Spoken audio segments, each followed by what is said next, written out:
குட்டி கதை சொல்லுவாங்க. ஒரு காட்டுல ஒரு மரத்துல காகம் கூடு கட்டி வாழ்ந்துட்டு வந்துச்சுங்க. பக்கத்துல இருக்க மரத்துல கழுகு கூடு கட்டி வாழ்ந்து வந்துட்டு இருந்துச்சுங்க.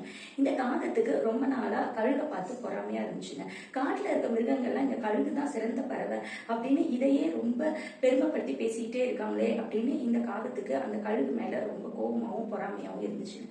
ஒரு நாள் கழுகு பறக்க ஆரம்பிக்கும் போது இந்த காகம் அந்த கழுகுக்கு மேல உட்காந்துக்கிட்டு கொத்த ஆரம்பிக்குதுங்க.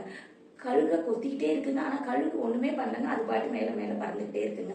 காட்டுல இருக்க விலங்குகள்லாம் இதை பார்த்துட்டு ஐயோ கழுகு ரொம்ப பாவம், என்ன காகம் இப்படி கொத்திக்கிட்டே இருக்கு, இது எவ்வளவு ஒரு சிறப்பான பறவை, இதுக்கு எவ்வளவு தகுதிகள் இருக்கு, இது ஏன் இந்த காகத்தை எதுவுமே செய்யவே இல்லை அப்படின்னு எல்லா மிருகங்களும் புலம்ப ஆரம்பிக்குதுங்க. ஆனா கழுகு இந்த காகத்தை எதுவுமே செய்யாம உயர உயர உயர பறந்துகிட்டே இருக்குங்க.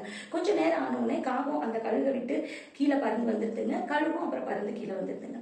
காட்டுல இருக்க விலங்குகள் எல்லாம் கழுகை பார்த்து, நீ எவ்வளவு ஒரு சிறப்பான பறவை, நீ எப்படி அந்த காகம் உன்னை கொத்துறத நீ சும்மா பார்த்துக்கிட்டே இருந்த, அதை எதுவுமே நீ செய்யவே இல்லையே, உனக்கு ரொம்ப வலிச்சிருக்கும்ல அது கொத்துனது அப்படின்னு கேட்குறாங்க. அதுக்கு கழுகு சொல்லுது, ஆமா காகம் கொத்துனது எனக்கு வலிச்சிட்டு தான் இருந்துச்சு அப்படின்னு சொல்லியிருக்குங்க. ஏன் இதெல்லாம் தாங்கிக்கிட்டு நீ இருந்த அப்படின்னு மற்ற விலங்குகள்லாம் கேட்குறாங்க.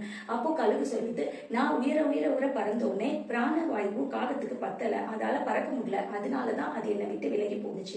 நாம எப்பொழுதும் நம்ம நிலைமையில சரியா இருந்தோம்னா நம்மளை யார் வீழ்த்தணும்னு நினைச்சாலும் அவங்களால முடியாது. ஏன்னா நம்ம உயரத்துல இருக்கும்போது அவங்களால நம்மளை எட்டவே முடியாது. அந்த மாதிரி நடந்துக்கிறவங்கள நம்ம மன்னிச்சு விட்டு போயிடணும் அப்படின்னு கழுகு சொல்லுதுங்க. அப்படி பார்த்தாலும் இப்போ காகம் தானே ஜெயிச்சிச்சு, நீ தோத்து போன மாதிரி தானே ஆயிடுச்சு அப்படின்னு மற்ற விலங்குகள்லாம் கேட்குது. எப்படி காகம் ஜெயிச்சதாகும், நான் தான் வந்து ஜெயிச்சேன், நான் மேல மேல மேல போன பிறகு அந்த இடத்துல நின்று என்ன கொத்த முடியல காகத்தால, அதால பிராணவாயு அதுக்கு பத்தல, அதனாலதான் என்னை விட்டு வேலைக்கு போனுச்சு. அப்போ இந்த இடத்துல நான் தான் ஜெயிச்சேன்.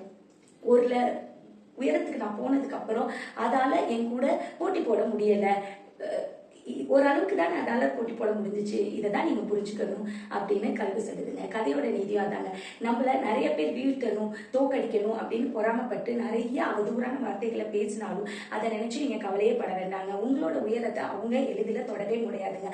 அதனாலதான் பொறாமையில அப்படிலாம் பண்றாங்க அப்படிங்கிறத புரிஞ்சுக்கோங்க. மீண்டும் ஒரு சுவாரஸ்யமான கதையோட உங்களை சந்திக்கிறேங்க. அதுவரை உங்களிடமிருந்து விடைபெறுவது தெய்வானை மணிகண்டன். இது மாதிரி சுவாரஸ்யமான கதைகள் கேட்க தெய்ஸ்மணி அப்படிங்கிற என்னோட யூடியூப் சேனலை சப்ஸ்கிரைப் பண்ணிக்கோங்க.